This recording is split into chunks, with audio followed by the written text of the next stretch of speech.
안녕하십니까. 한반도 안보전략연구원 일본 동남아 실장 박성광입니다.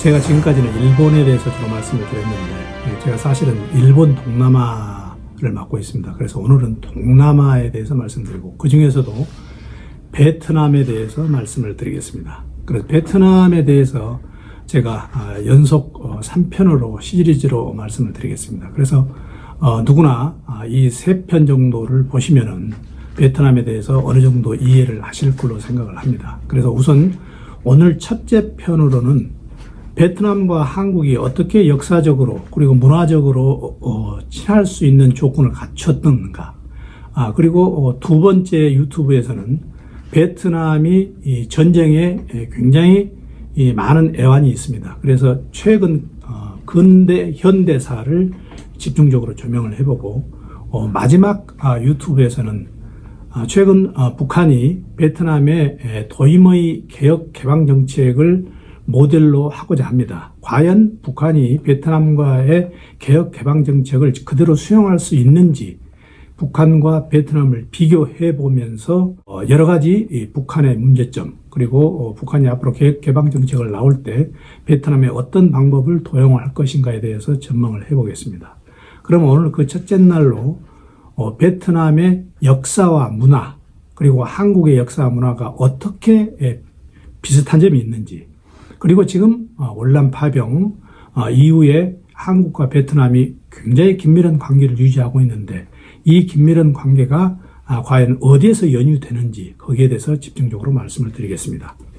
자, 우리가 보통 한국과 베트남의 공통점을 얘기를 할 때 한 4가지 정도를 얘기를 합니다. 우선 식민지 지배를 당한 국가, 그리고 유교적 전통이 있는 국가, 그리고 같은 동양인, 그리고 남북전쟁, 이데올로기 전쟁이죠. 사회주의와 민주주의 체제 간의 전쟁, 이 남북전쟁을 같이 겪은 공통점, 이 4가지로 요약을 할 수 있는데 그 4가지에 대해서 좀 더 살펴보겠습니다.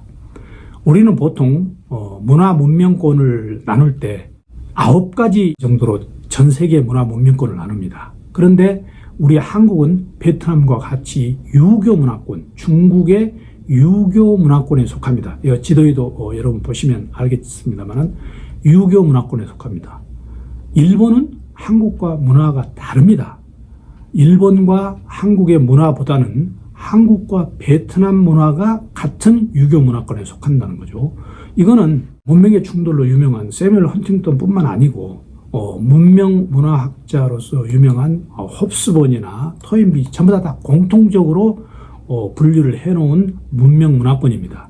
그러니까 우리의 문화는 베트남의 문화와 거의 비슷하다 이렇게 생각하시면 됩니다. 그게 왜 그러냐면은 과거 중국을 중심으로 우리는 중국의 동쪽, 베트남은 중국의 남쪽이었죠. 그래서 중국은 중화민국으로 있어서 같은 동양의 큰 대륙으로서 중심에 차지했었고, 우리 한국은 동쪽 오랑캐, 베트남은 남쪽 오랑캐, 동쪽 오랑캐를 우리가 동이라고 하고 남쪽 오랑캐를 남만이라고 합니다. 서쪽 오랑캐는 서융, 북쪽 오랑캐는 북적, 이렇게 해서 같은 중국을 놔두고 조공외교로서 한국과 중국의 관계가 유지가 됐고 베트남과 중국의 관계도 조공외교 이렇게 유지가 되는 그런 중국을 중심으로 한 변방국가로서의 과거 동양의 역사를 같이 했다는 겁니다. 자, 이런 문제도 있고 또 하나는 한국이 근대에 들어서 월남에 파병을 했습니다. 우리가 1964년도에 파병을 시작을 해가지고 73년까지 파병을 했는데 거의 연 인원 34만 명이 파병을 했고, 그리고 이제 이거는 나중에 이제 차분히 제가 말씀을 드리겠습니다만은, 요거는, 우리가 과거 한국전쟁에 우리가 미국한테 큰 빚을 져가지고 미국으로부터 요청을 받아서 우리가 파병을 한 거고, 최근에 문재인 대통령이 월남에 가가지고 이 문제에 대해서 유감을 표시하기도 했죠. 최근에는 가장 핫 이슈로 떠오르는 것은 월남 사람들한테 최근에 한국에 대해서 이미지를 물어보면 누구나 박항서 감독을 떠올립니다. 최근 스즈키컵에서 우승을 했죠.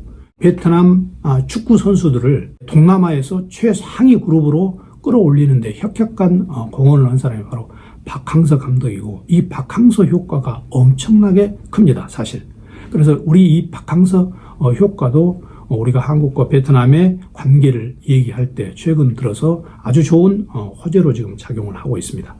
보통 한국에서 가장 많이 체류하고 있는 외국인이 어디냐 할 때는 보통 중국입니다. 중국은 그럴 수밖에 없는 게, 중국은 조선족이 있습니다. 우리 같은 한국말을 하고 있는 조선족이 있기 때문에 당연히 한국의 여러 가지 인력 수급 문제로 조선족이 많이 있을 수밖에 없죠. 그래서 그러면 그 다음에 어느 나라 국가가 가장 한국에서 많이 체류하는 외국인이냐 할 때는 베트남입니다. 그러니까 베트남이 우리나라에서 실질적으로 조선족을 빼고는 가장 많이 체류하고 있는 외국인이라는 거죠. 그만큼 우리가 베트남과의 인연이 지금 굉장히 가깝다는 얘기죠. 자, 두 번째로는 제가 이제 금년 여기 도표에 보시는 것은 금년 들어서 무역 수출입 통계입니다. 여기에서 우리가 수출을 많이 하고 있는 나라는 중국입니다. 숫자적으로 통계가 제일 많죠. 그런데 중국보다도 베트남은 중국, 미국, 베트남, 홍콩 순인데, 베트남은 실질적으로 우리가 물건을 많이 팔고 있지만 우리가 베트남으로부터 물건을 사는 건 적어서 무역 수지가 중국보다 더 많이 나고 있다는 얘기입니다. 베트남이 가장 우리한테 무역 수지국으로서 우리한테 많은 혜택을 주고 있다는 얘기입니다. 우리나라에 살고 있는 외국인 숫자, 그리고 우리 무역 상대국으로서 가장 각광을 받고 있는 베트남, 상당히 이웃 국가로서 주시해야 되고 깊이 이해를 해야 되는 그런 부분입니다. 오늘 첫날이니까 베트남 재원에 대해서 간단히 말씀드리는데, 베트남은 우리나라보다 한반도 전체보다 약 1.5배 크기입니다. 인구는 9,500만. 그러니까 인구도 베트남이 상당히 많은 편이죠. 하지만 베트남은 또 지하자원도 어느 정도 있습니다. 전체적으로 대승불교가 많이 지배적으로 차지하고 있고, 과거 프랑스 식민지를 받아가지고 캐톨릭이 약 400만 정도 있습니다. 그리고 대부분 비엣 쪽이 88%고 나머지는 조그마한 소수민족입니다. 베트남의 역사를 보시면은 한국의 역사와 굉장히 비슷합니다. 베트남 과거 BC 111년부터 어느 지역은 938년, 그러니까 1000년 동안 지금 중국의 지배를 받았던 지역이고, 또 이 1400년 들어서도 완전히 베트남 전체가 중국의 지배를 받고, 우리 한국의 역사 어떻습니까? 한나라 때 우리 한사군을 한국에 설치했죠. 낭랑, 진번, 임둔, 현돈 이런 한사군 설치 때 똑같이 베트남에다도 중국이 그걸 설치를 했었습니다. 한국에 나중에 안동도읍이라는 게 있죠. 당나라 시대 때 안동도읍가 뭡니까? 베트남에도 똑같이 안남도읍가 있습니다. 중국이 주변 나라에 정책을 할 때 똑같이 한국과 베트남에 적용을 했다는 거죠. 우리가 보통 베트남 쌀을 알랑미라고 합니다. 그 알랑미가 어디서 나왔냐면은 안남 도읍에서, 안남이 베트남을 뜻하는 거고, 베트남 쌀이라고 해서 우리가 안남미라고 보통 하죠. 그런데 이 안남미를 빨리 발음을 하면 알랑미가 됩니다. 이런 연유가 전부 다 중국과의 주변 접경 국가로서 우리와 공통점이라는 거죠. 베트남 역사 보시면은 왕조가 많이 바뀌었습니다. 우리보다 훨씬 더 많이 바뀌었죠. 또 특이한 것은 중국의 지배를 받았다는 게 많다는 얘기죠. 베트남 근현대사는 다음 유튜브에서 본격적으로 말씀드리겠습니다만, 여기서 간단히만 말씀드리면은, 베트남은 프랑스, 중국, 미국과 전쟁을 한 나라입니다. 일본으로부터 침략을 받은 나라입니다. 프랑스로부터 식민지를 받은 나라입니다. 근현대에 있어서 베트남의 역사는 정말 애환과 어떤 슬픔이 그대로 스며 있는 역사입니다. 그런 부분에서 우리가 베트남을 깊이 이해할 필요가 있습니다.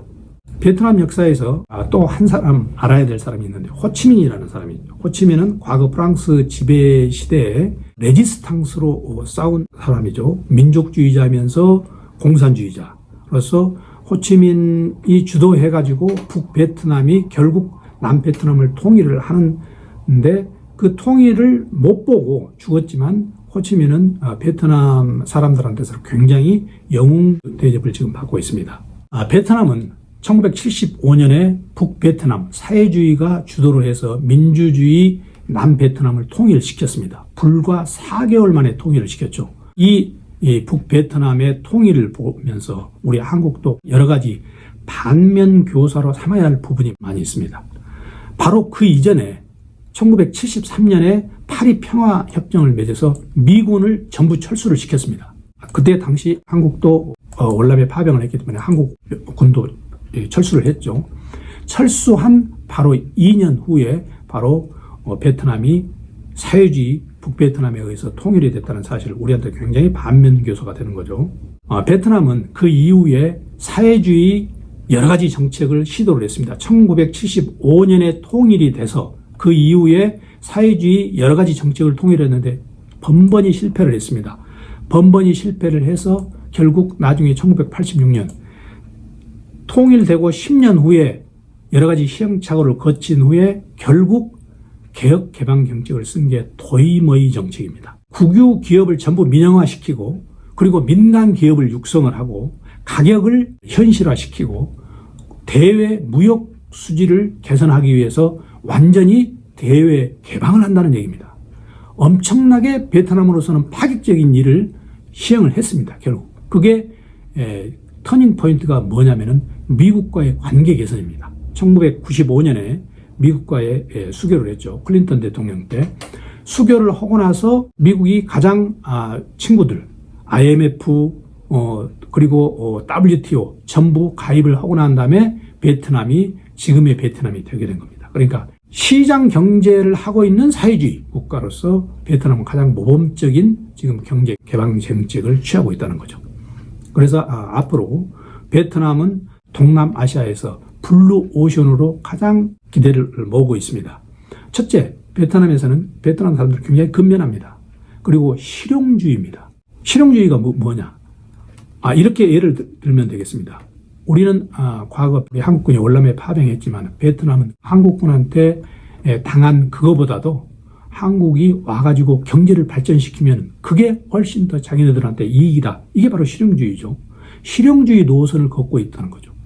그 다음에 두 번째는 베트남은 굉장히 민족주의입니다. 아까 말씀드린 호치민을 중심으로 해가지고 베트남 민족이 세상에서 살아나갈 길은 실용주의다. 그걸 바로 프랑스 지배하에서 프랑스와 전쟁, 중국과의 전쟁, 미국과의 전쟁을 겪으면서 결론을 얻은 게 바로 실용주의만이 살 수 있는 길이라는 걸 체득을 한 겁니다.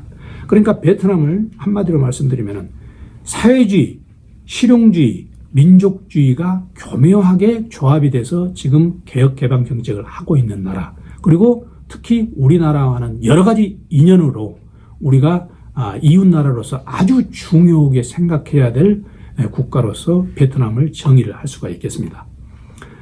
베트남은 최근 들어서 모든 기관에 전부 가입을 했습니다. 국제기관에 아시안, 에이펙, WTO. 그래서 사회주의 국가로서는 보기 드물게 개혁 개방 정책을 취하고 있습니다.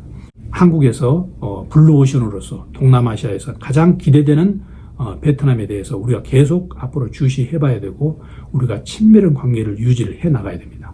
특히 한국 지금 소자와 인구 절벽으로서 엄청나게 한국이 고민을 하고 있는데 그런 부분을 해결하는 방법 중에 하나가 베트남과의 친하게 지내면서 우리가 베트남과 교류를 하는 겁니다. 그리고 우리가 실질적으로 최대 무역 흑자국이 베트남이라는 사실을 우리가 잊어서는 안 됩니다. 오늘은 첫날이기 때문에 베트남에 대해서 그동안의 역사, 문화, 그리고 경제 관계, 최근 한국과의 관계에 대해서 중점적으로 말씀드리겠습니다. 다음 2탄에서는 베트남의 근대, 현대의 전쟁과의 얽힌 역사에 대해서 말씀을 드리겠습니다. 감사합니다.